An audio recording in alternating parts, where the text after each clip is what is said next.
Jeg skal lige også holde om til, for nu kommer jeg faktisk til det, som egentlig er indbudt til at sige noget om det om Amager-Fællevej. Den er sådan, at den er på ingen måde glemt, den er faktisk lige ved at blive færdig. Og bliver rigtig fint, tror jeg. Yes. Den der. Det der billede er fra i går, tror jeg. Det kan ikke være friskere. Amager-Fællevej er jo en... Så jeg starter her i stedet.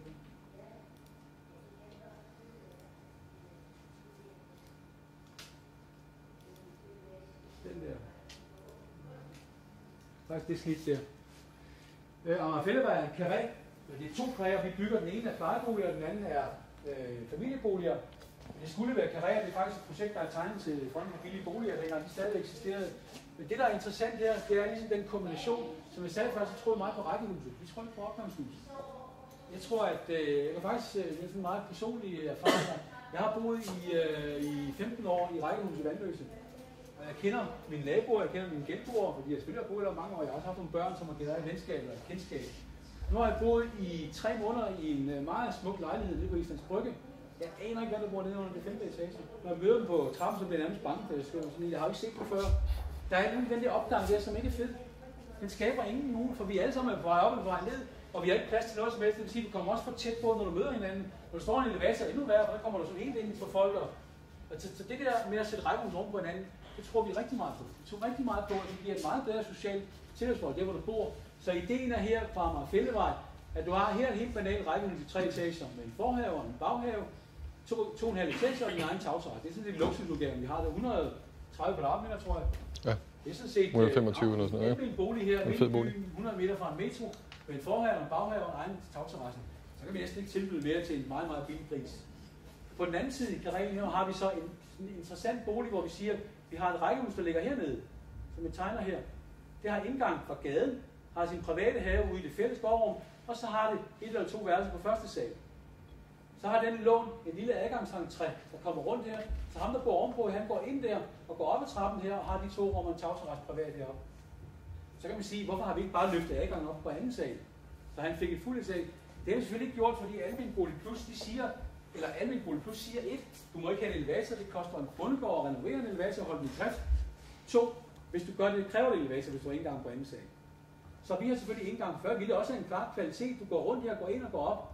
Så det vil sige, at alle indgange ligger på første sal, og du har kun en udvendig trappe på gavlen ned til de her altangange eller ankomst til, hvad I vil kalde dem. Så det er altså 2 rækkehus oven på hinanden, der ligger her. Samme koncept har vi her, og lidt anderledes. Derovre der har vi sagt, det rækkehus her flytter vi ovenpå og sætter der, og så laver vi handicapegnede etplansboliger nedenunder. Så vi har altså 4 boligtyper på Amager-Fællevej. Projektet her, det er også lidt interessant, det er faktisk tegnet i et boksmodul 4,5 meter. Vi troede, det var billigst at bygge det i bokse. Det er budt ud for 2 år siden, ikke sådan? Og det viste sig jo pudsigt nok, det var det ikke. Det var faktisk et fladelementprojekt fra Jønsson med solsikkertræ, som var billigst. Derfor er de selvfølgelig dem, der har bygget det. Og det har de gjort helt okay. Og det er sådan set interessant, når man kombinerer byggeprincippet. Det er sådan set en fleksibilitet at have, der er ved at skrive for bag øret måske, og kombinere principperne, så du kan begge dele. Så vil jeg lige vise på billedet. Jeg tror, jeg starter med det første her. Hvor man ser, det er så et billede opfra, man ser tagterrassen på de andre, og man ser, det er så den, der bliver træbeklædt. Der bliver træbeklædt på alle de her endeliggende flader. Vi kan lige lufte et dogme, vi har fået hos UNV. Nej, vi har lige fået det, så det er helt nyt. Det er, når vi bruger træ, skal det altid være overdækket. Jeg ved ikke, om vi kan leve op til det, men jeg tror, vi har brugt for meget træ generelt tidligere. Altså, hvis vi kan undersøge det, vi har lavet nu, er det så noget, at det hænger lidt med ørerne, i hvert fald specielt det ubehandlede. Den må, hvis du placerer træ 1,5 meter over udkravet, så er det faktisk holdt sin kulør og sin kvalitet. Kan du se på VM-bjerget, der vil I se alle de her meget, meget smukt hus, alle terrasserne er jo nu ved at gråne og sådan blive. Og vi tror altid, arkitekter tror altid, at træet bliver sådan sølvfarvet og smukt. Det gør det altså ikke ret mange steder. Det bliver faktisk sådan algebefængt og lidt halvgråt og lidt halvtrist. Det der er udkravene, det beholder sin kulør meget længere. Håber vi på i hvert fald. Og nogle lidt, de er også lige fra i dag eller i går, ikke? De her lidt markante gavle. Det er meget, at man sådan tegner nærmest profilet. Det er jo i bund og grund oprindeligt skisseret til nogle kasser, man bare skubber på. Derfor er der så meget præcise gavle. Men det er dog utroligt væsentligt for os så her at dokumentere, at man kan sætte vinduer i gavle. Det er fuldstændig rystende, som du også siger, at du ser masser af boligbygge fra 60'erne og 70'erne, hvor man for fanden, når man kommer til en gavle, man ikke sætter vinduer i. Det mest groteske eksempel, det er, når man sejler kajak, som man gjorde den anden dag gennem Christianshavns kanal, der kommer der på venstre side, når man drejer ind udefra, nogle gule, som fandme har Danmarks smukkeste udsigt. Der er ikke et vindue i. Det er garanteret alt med boligbyggeri. Det er fuldstændig rigtigt. Det er jo rystende for fanden. Det er nærmere mere rystende af det, at ikke nogen efterfølgende har sagt, vi må da sætte 4 store glaskanapper i her. Altså det er jo det et eller andet sted. Hvis det er, det må man simpelthen blive bedre til, og ikke lade sig fange af sådan noget, kan man sige, mainstream, vi skal alle være ligeholdning. Det er ikke til at holde ud. Nå, så fik jeg lige luftet den lille kajak. Jeg faldt faktisk i senere hen, fordi jeg var så overrasket over det der. Du var lige ved at drukne med åben mund. Nå, lidt omkring meget enkel karré-struktur, som ligger her. Her ser I lidt af den her træbeklæder, I ser, den her kommer rundt. Der kommer på alle de her partier skodder fra alle vinduer, som man kan flytte. Det er den samme facadeplade, vi har perforeret og sat huller i, så man bliver flytbar. Og det er jo vigtigt, når man bruger tæt, at man også samtidig skal beskytte sig både mod indblik, men også mod solen. Så et eller andet sted er det jo fornemt det budget, som er meget skrabet, 8.000 kroner per kvadratmeter bygger vi for her, at vi også har råd til at sætte skodder på alle husene her. Og der vil jeg så også lige på lidt lejlighed, så der er ingen tvivl om, at 3B er de boligselskaber, som gerne vil det her. Altså det her lykkes jo overhovedet ikke, hvis ikke du gerne vil, eller din organisation gerne vil. Fordi sagt op, hvis vi ser rundt bredt og sådan lidt provokerende, så er der altså bygget meget dårligt almindeligt boligbyggeri. Det er simpelthen fordi, at enten boligselskabet, eller hvem der nu er, ikke har villet det rigtigt, tror jeg. De har ikke hyret de rigtige, de har ikke været nok engageret, de har ikke haft lyst til at gøre det godt. Og et eller andet sted er det jo, det mest beskæmmende er jo, de samme rammebeløb kan jo bruges fantastisk, men det kan også bruges fantastisk dårligt. Så I som organisation har jo en kæmpe opgave, og ikke at i hvert fald være enormt varsom, eller foretagelse, når I vælger rådgiver eller konstellationer til opgaver som det her, ikke? Det har også skrevet en del diskussioner, kan man sige, og komme så langt. Altså, da vi startede det her, havde vi jo en diskussion med vores bestyrelse om, skulle vi overhovedet gå ind i det her. Og så tror vi på letbyggeri, eller kender vi de der pavilloner, der står 30 år og bliver trætte og begynder at rådnes alt for godt, ikke? For det skulle det her jo helst ikke. Det er træ. Det er træbyggeri. Og de skulle helst blive stående. Så det springende punkt, kan man sige, det var jo, skal vi overhovedet gå ind i det her, eller skal vi lade være? Altså, men vi havde nogle ret gode diskussioner i bestyrelsen, og de var lydhøre, kan man sige, og vi prøvede at kæmpe for det, vi synes var godt i det her, og hvor langt vi kunne komme. Og en fordel med det her, kan man sige, når man bygger det, nu er det her sit eget udbud, så det har ikke haft så stor mulighed for at blive kvalitetssikret i hele projekteringsfasen. Men de andre, som Scandibyg, hvor det var et rigtig stort udbud, har vi kunne lave en meget stor granskning af det, af projektet undervejs, og få luset nogle af alle de der farer og fejl ud, sådan at man kan sige, at vi tror i høj grad på det produkt, der står der. Ikke? Det gør vi også på det der, det er ikke det. Men altså, det er jo væsentligt, når man bygger sådan noget og siger, nu tager vi altså et skridt ud, og vi ved ikke helt, hvor den lander hen i foden, når vi skal stille den, at vi også tror på, at den rammer rigtigt. Det er ekstremt vigtigt, ikke? Det man kan sige om det i forlængelse, det er, at det her projekt er jo, eller man skal sige om, at det som er akilleshælen ved letbyggeri, som Scandibyg, altså boksbyggeri, det er jo sådan populært sagt, at man tager en trækasse og sætter den lidt ned i jorden. Det er jo isoleret set forkert. Så laver man en ventileret grybekælder, man gør en rigtig masse ting for at løse det problem, som også er løst. Scandibyg gør det uden problemer hver dag. Men isoleret set, det der jo, der er der jo et stykke terrændæk, som er normalt traditionelt bundet, så er der rejst noget oven på det. Og det er nok mere sådan funderingsmæssigt en bedre byggeteknisk løsning end... Er der ingen tvivl? Så, men ja, økonomien er desværre, ja, det er bestemmende i mange, også for løsninger af indre arkitektur. Ikke? Men hvis grundideen ikke er der, så er det sådan lidt ligeglad med økonomien. Ja. Den skal fuldstændig. Hvad bliver huslejen inklusiv forbrug, så når I kan bygge for de der 7,5? Vi har ikke lige med forbrug i hovedet, men det vi går ud med på Amagerfælledvej her, det er, at den store på 130 kvadratmeter, den kommer til at ligge på lige 8.500 eller sådan noget i månedlig husleje. Og så kommer der forbrug oveni, eller?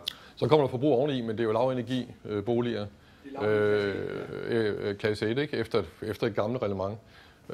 Så det er jo ikke et stort forbrug, der er tale om. Og boligerne her, nu, der er lidt forskel på varmesystemerne også. De her kører på fjernvarme, men hver bolig har faktisk sit eget lille varmesystem. Og det betyder, at de er uafhængige af hinanden, og det er jo også en del af det, at man kan sige med tanken om, at man skal være selvstændig, men i det forpligtende fællesskab, kan man sige, ikke? At de skal have styr på det, de gør i deres egen bolig. Ikke? Er det åbent til spørgsmål? Ja. Går lidt ud over arkitektoniske, men jeg ved, at der har været, da ventelisterne åbnede, var der ret stor interesse for det. Yes. Kunne du sige lidt om, hvad jeres indtryk er i forhold til, hvem er det så egentlig, der er ind med at kunne, eller være interesseret i at flytte ind de steder, hvor det er forestående? Altså vi har... Kunne alle høre spørgsmålet? Nej. Det handlede om, eller spørgsmålet var om, hvem er det, vi bygger til, og det har jo været en del af diskussionen af alt det her. Er det nogle andre mennesker, vi bygger til, eller hvad er det? Vi har også en anden procedure, man skal svare. Ja, det er en helt anden procedure. Altså man kan sige, at hele Almen Bolig Plus-konceptet er jo et forsøgsprojekt, som har fået en hel række dispensationer i Socialministeriet. Både i forhold til størrelser og i forhold til, hvordan det kan godkendes, og en lang række andre ting, som er sådan lidt tekniske, men en lang række ting, som gør, at det her er muligt. Og det har jo alt sammen været for at kan man sige, være med til at forpligte dem, der bor der. Når man fraflytter sådan en lejlighed, som et eksempel, så bliver lejligheden gennemgået af en valuar, som skal man ikke snakke valuarvurderinger af andelsboliger lige nu, men en valuar, som vurderer det, om det, man har lavet, om det har tilført boligen noget, hvor meget det så har tilført, eller om det i virkeligheden er gået ud over boligens værdi. Og det går ud over boligens værdi, så skal dem, der har boet der, jo betale.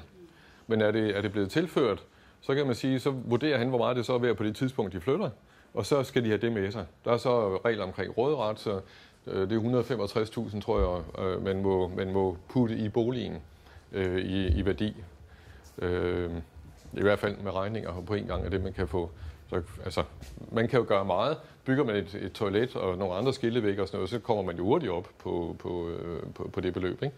Men sådan er det jo. Man kan sige, at vi har haft de første, eller boligtildelingen har vi lavet fælles. Så der er en fælles interesseliste. Jeg kan ikke huske, hvor mange vi bygger. Små 1000 boliger i alt eller sådan noget med dem her. Der er 2-3 rammeudbud. 4 rammeudbud faktisk, ikke? Der står 6.000 på den interesseliste, og det hele kører på mailsystemet, sådan at vi ikke har udgifter til, det er jo også en del af billiggørelsen, kan man sige, at vi ikke har udgifter til porto og så videre, skal poste breve. Der er 6.000, så der er 6.000, der får en besked om, at nu går vi i gang med det her byggeri, og så laver vi et interessemøde for folk, der er interesseret i det byggeri. Der kommer ikke så mange fra Mårslet for at kigge på Amagerfællevej eller Grønlandsvænge Allé, men fra København kommer der rigtig mange. Vi havde skyde på 250 til det første interessemøde. Og så bliver der åbnet for computeren på et bestemt tidspunkt. Nu er vi ved at snakke om at lave proceduren lidt om, men i hvert fald i det her tilfælde blev der åbnet for tilmelding på et vist tidspunkt, og så var det simpelthen, som var meldt ud til alle, og et ansøgningsskema, og så var det i princippet efter første mølle. Og vi lukkede efter 4 dage på Amagerfællevej. KAB lukkede efter 2 dage, tror jeg, eller 1 dag eller 4 timer eller sådan noget på Grønlandsvænge Allé. Det lagde simpelthen KAB-systemet ned. De fik 20.000 hits på mailen, og det kunne systemet ikke lige tåle. Og det har så gjort, at vi siger, at nu er der åbent i 4 eller 5 dage over en weekend, så folk har mulighed for at bruge den tid, de nu vil bruge på det, og så bliver der trukket lod. Og så er det den måde, det kommer til at foregå på i stedet for, fordi den er sådan set lige så retfærdig som den anden. Fordi kommer man ikke ind, så er det jo skidt. Ikke? Altså, vi har haft det første møde med de beboere, der skal flytte ind på Amagerfællevej. Og det er i hvert fald, jeg vil sige, måske lidt andet klientel end dem, der normalt bor hos os. Og det var også det, der var vores tanke, kan man sige, at vi også ser det her Almen Bolig Plus som et eller andet sted en styrkelse af nogle af de bebyggelser, vi har. Kigger man på den almene sektor generelt, så kan man sige, at der bor jo rigtig mange ressourcestærke i dem, men der bor sandelig også rigtig, rigtig mange, der ikke er ressourcestærke. Og indimellem har de måske i virkeligheden flertallet i en lang række bebyggelser. Så at få nogen ind i nogle områder kan virkelig styrke det samlede område. Ikke? Vi har jo urbanplanen, der ligger lige op til Amagerfællevej, hvor vi har sådan 300-2400 boliger i nogle 60'er-blokke, som vi har renoveret. Og ideen her var jo at sige, at Almen Bolig Plus falder ikke i hak med resten af boligerne. Det er ikke samme klientel, men de kan være med til måske at løfte de andre lidt i fællesskab. Så den smule drift, de skal have, får de i fællesskab med nogle af de andre. og har nogle fælles udeområder og sådan noget, i forhold til, hvordan bebyggelsen virker, ikke? Og i øvrigt... Prøv at fortælle en meget sød historie, at nede i Køge, det er jo, hvad er det, solrød? Solrød er det ikke det er et dyrt område syd for, ikke? Det eneste dyr, de har, er greve også. Det ved jeg ikke, jeg mig. Jeg skal ikke komme ud i noget her. Men jeg står ude i Hvidovre, og har min søn med derude, og jeg er så stolt af Hvidovre, vi står og kigger igennem porten. Lige pludselig ved siden af kører der sådan en 4-hjulstrækker op, en kæmpe bil, holder ved siden af. Og jeg siger så til Christian, som hedder, jeg skulle da ikke være en, der skal flytte ind her. Altså, det var en motherfucker af et apparat, der kører op der. Og jeg stiger så ud, for han er meget interesseret, og tænker, at det må være en entreprenør eller andet, der kigger ind her, ikke? Og jeg bliver så også interesseret at stige ud, og så siger jeg til ham pænt, skal du... Så siger jeg, vi har overvejet at leje en bolig her.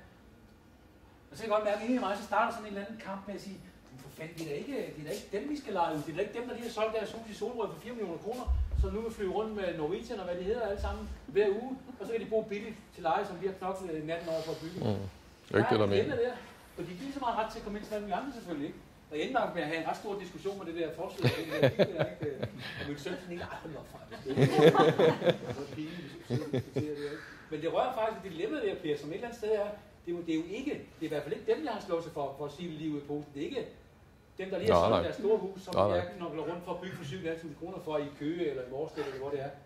Det er det bestemt ikke. Altså, vi vil jo gerne ramme den mellemgruppe, kan man sige, som måske har svært ved at betale ejerboligen i København, men som gerne vil bo der og har en jobfunktion i nærheden af byen, og som på den måde får en mulighed for at bo der. Det er jo dem, vi gerne vil ramme, og som alle ressourcer, kan gøre noget selv. Ikke? Men det er jo ikke gutten i fjævelstrækkeren, der kommer drønende op og spiller Karl Smart. Men det er ikke det, der er meningen. Det kunne også være en meget sød mand, der bare har solgt 4 millioner kroner på en cykel. Det kan han jo. Men det, I har lavet, er jo et A og B-hold. Hvad siger du? Det, I har lavet ude på Fællevej, det er jo et A og B-hold. De fine bor derovre, de ikke så fine bor i urbanplanen, ikke? Hvordan får I integreret dem, hvis de har så lidt drift? Altså, de 3 ejendomsfunktionærer, de kan sagt. Nå, men man kan sige, det er jo sin egen boligafdeling i sig selv. Og det er ikke et spørgsmål om, at de er finere end de andre, for det er de ikke i vores optik overhovedet. Jeg tror heller ikke, at de vil føle sig som sådan, vil jeg sige, men altså, der foregår jo rigtig meget i urbanplanen. Det har en lidt dårlig karakteristik, ligesom Gellerupplanen og Vollsmose og Brøndby Strand og så mange andre. Men folk er faktisk rigtig, rigtig glade for at bo der. Og det har vi jo prøvet, kan man sige, et eller andet sted at styrke i den måde, vi har renoveret urbanplanen på. Det kan vi komme tilbage til, hvis vi skal. Nu jeg ved ikke, om der er nogen, der har været ude at se det, hvor Per Tvinger har været rundt og vise urbanplanen og snakke lidt om det i formiddag. Men der har vi jo prøvet at gøre nogle andre tiltag, kan man sige, for også at hæve området lidt og gøre folk glade for det sted at bo. Altså og i den proces, det er gjort på. Ikke? Altså, der er jo mange måder at gøre ting på, og involverer vi folk og gør det i en gribende, så det griber ind i deres dagligdag, både det udvendige, men også det indvendige, hvor de kan se, der sker noget undervejs. Det er jo den måde, vi prøver at gribe det an på, sådan at de føler, at de har indflydelse, og de får en anden bolig. Ikke? Det, der jo var meget uheldigt i startfasen her, var jo, at der var nogen, der havde det her, en situationsplan, hvor urbanplanen ligger her og ligger ovenfor og ligger faktisk rundt i alt det her. Ikke? De bygger jo på en trekant. Udover det kommer der faktisk en børnehave her. Det er utroligt, man kan klemme det ind. Der kommer faktisk en børnehave nu. Men det her består af boligerne, så er det her, det er jo 75 plejeboliger med autister og psykisk syge. Ikke? Så et eller andet sted, altså alene den placering gør jo også et eller andet ved det sted her. Ikke? Det der så er heldigt her, der er kommet de areal her, som er sådan ligesom den fælles buffer, eller fælles zone, eller fælles grønning, som ligesom deles som alle. Men jeg husker, der er møder herude, hvor den daværende afdelingsstyrelse herude, som jo ønsker os hen, hvor Peber og Bror og ikke kunne se ideen i, at nogen skulle bygge billige boliger der. Hvilket dengang også måske også stadig godt kunne overraske mig lidt, at man ikke måske havde mere sådan udsyn end... Til gengæld kan jeg så godt forstå, at de mennesker havde nogle af dem havde en nyttehave her, ikke? Altså, det kan jeg godt forstå, ikke særlig fedt. Altså, historien er, at der ligger en grønning her, som beboerne følte var deres et eller andet sted. De skulle i hvert fald ikke have noget op foran sig, som tog deres udsigt. Fordi nu er de jo ligesom vant til at kunne se ud. Og nogen har jo Vestenzonen ind der, så det er sådan set rigtig dejligt, ikke? Lige ud mod Amagerfælled. Og nogle af dem har haft nyttehaver, som de har fået lov til at lave for 30-35 år siden, og der var en haveforening, som var rigtig, rigtig stærk, som gik på tværs af kultur, og som havde et enormt fællesskab. Og havde noget at have den, det var et stort aktiv, kan man sige, for de beboere. Ikke? Og det er klart, at når det her så lige pludselig bliver trumlet igennem, så synes de jo ikke, det er specielt fedt. Så der har vi da haft en pædagogisk opgave i at sige til dem, hvorfor det lige var os, der skulle bygge det her. Og det gjorde vi jo, fordi vi sagde til dem, jamen, vi tror på, at ved at gå ind i det her projekt som bygherre, så det er os, der går ind og bygger de her boliger. Så har vi en mulighed for at planlægge de boliger, så de generer mindst muligt. Der er ingen tvivl om, at de kommer. De boliger, de kommer ligegyldigt, hvem der bygger. Og hvis det ikke er os, så er det bare nogle andre. Men den måde, vi kan gå ind i det på, det er, at vi kan præge det til fordel for jer. Og det har vi jo så gjort ved, kan man sige, at de blokke, som er tættest på de eksisterende blokke, det er de laveste. Så vi tager så lidt udsigt, kan man sige, direkte fra de gamle boliger, som vi har haft. Ja. Vi har sådan drysset nogle grønne planter ud hist og pist, der kan man jo se. Men hvad er egentlig tænkt om de grønne arealer, for at få dem gjort oplevelsesrige? Det er da en tidlig plan, tror jeg. Men et burde det jo være landskabsarkitekten, der ligesom redegjorde for det. Men der er jo ingen tvivl om, de her rum har jo en fantastisk karakter, hvis de får nogle høje træer. Og det kan være sådan rent, bare den sådan grafiske, visuelle oplevelse, at vi hele tiden har sagt, vi vil utrolig gerne have, at der er nogle store træer, som giver karakter, og der er et sted at gå ud under. Man kender jo alle sammen godt det sted der, hvis der ikke er noget som helst, så er ingen, der har lyst til at være derude. Ja. Man har altid lyst til at være under noget, eller ved noget, eller i nærheden af. Så derfor er de træer fuldstændig vigtige. Og så er det nok mere rigtigt, at landskabsarkitekten vil svare på, for det bliver grønne rum. Det bliver jo klart grønne rum. Det der jo så er, og det kan man allerede mærke nu, det der er det fede, det er jo, at der er stillhed. Der er jo mega kontrast, og det er derfor, at den er så nødvendig, det rum. Det her bullerby jo forbi, den kører bare 120 timer og biler hele tiden. Derinde er der nærmest helt stille. Og når kontrasten er så stor, så oplever du faktisk meget tydeligt, når du går igennem det hus, og sætter dig ind på den anden side. Her er stille. Det vil du også opleve den anden deroppe, ikke? Og det er måske nok i bund og grund, for en begavet landskabsarkitekt kan godt få en kvalitet i vores rum som det der. Plus det grønne, vi også klæde vores, kan man sige, det er meget sådan, jeg vil sige, meget præcis plade, vi har valgt sådan en aluplade. Så det grønne er utrolig vigtigt for at få det lag ind over, ikke? Hvor vores hus er meget præcis, ikke? Så den der mere bølgede form og organiske form er ekstremt vigtig. Man kan sige, at et plejecenter, der ligger hernede, har en matrikel, der ligger her, har faktisk sin egen matrikel. De er fælles om indkørsels- og parkeringsarealet. Og så ligger de almene boliger heroppe med en matrikel, der går der. Så den firkant herovre, hvor der står Grønningen på, det var sådan et underligt ingenmandsareal. Og der har for lang tid siden, eller blandt andet på grund af haverne, været en malegsag med hvordan man kunne bytte arealer med lidt Københavns Kommune og noget andet areal, vi havde om på den anden side.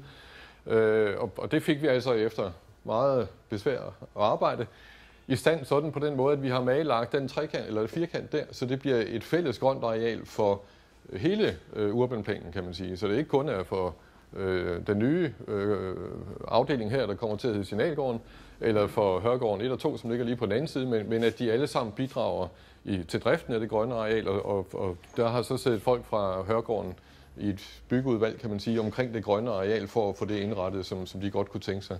Så der bliver nogle frie muligheder, der bliver noget grillpladser, og der bliver nogle opholdspladser, så det kan bruges som en fælles grønt areal. Det er det, der er tanken i det.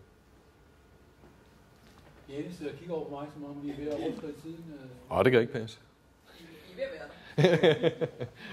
Hvad er det så gjort for at inddrage foren? Du sagde det med, at de skulle selv slå græsset og sådan ting, men der var meget tiltagende. Også selv rydde sne. Men man kunne også inddrage dem simpelthen i det hele taget og passe de her selv. Jamen, det bliver de. Det gør de. Ja, det bliver de. Nu har vi haft det, som jeg sagde før, det første møde med beboerne, der skal flytte ind der. Og vi skal have et om 14 dage igen, tror jeg. Og vi har altså lagt sådan 3-4 møder fast, fordi vi skal også forme deres afdelingsbestyrelse, så de selv kan begynde at agere i alt det her. Og det næste møde, der skal vi snakke grønne arealer og sådan noget, og hvad de gerne vil have på dem. Og de har spurgt om, de vil godt have nogle priser på nogle ekstra cykelskuer og nogle barnevognsrum og sådan noget, som ikke lige var med i projektet, og hvad koster det, og hvordan kan vi finansiere det, og hvordan gøres det. Så beboerne bliver i høj grad taget med på råd i forhold til, hvordan det kommer til at foregå. Det er jo dem, der skal bestemme, altså det er jo beboerdemokratiet, og det er jo heldigt, kan man sige.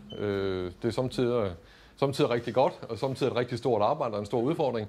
Men det er altid spændende, kan man sige, at give sig i kast med. Ikke? Men så ikke lige runde af med at sige meget sjovt, som jeg ikke skal tære fra Rolf Andersen fra KAB, som er meget involveret i Almen Bolig Plus. Han sagde på et af de første møder meget sådan en interessant tese. Han siger, du skal bo så tæt, så at alle ved, hvem der har smidt til papir eller den gamle cykel.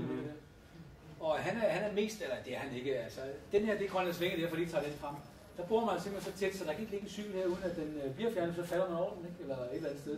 Og det er jo sådan interessant, hans holdning. Det næste her, som Anne Plus også går ind for, det kan man også diskutere, det de siger, vi ønsker ikke store grønne fællesarealer, for en skal passe til det jeg selv, så vi ønsker så meget som muligt privatiseret. Så i Grønlandsvængen kørt helt ud, vores grund ser egentlig kun sådan derude. Så bygger vi også nogle plejeboliger her. Men den ligger sådan der, det vil sige, at der er en gade, og det I kender fra kartoffelrækkerne, en fælles grøntrum og en gade, og et fælles grønt og en gade, og det samme igen. Og alt er sådan, der er gaden, som er privat, kan man sige, det er så ikke mere privat. Dem, der kommer, der er jo kun dem, der bor der. Og så er der den private på den anden side, ikke? Og der skulle det gerne være så tæt, så at det stykke papir, den cykel, vil blive fjernet, for den er irriterende, den er der. Eller også siger man til ham overfor, at det ikke din cykel, der står sådan lidt...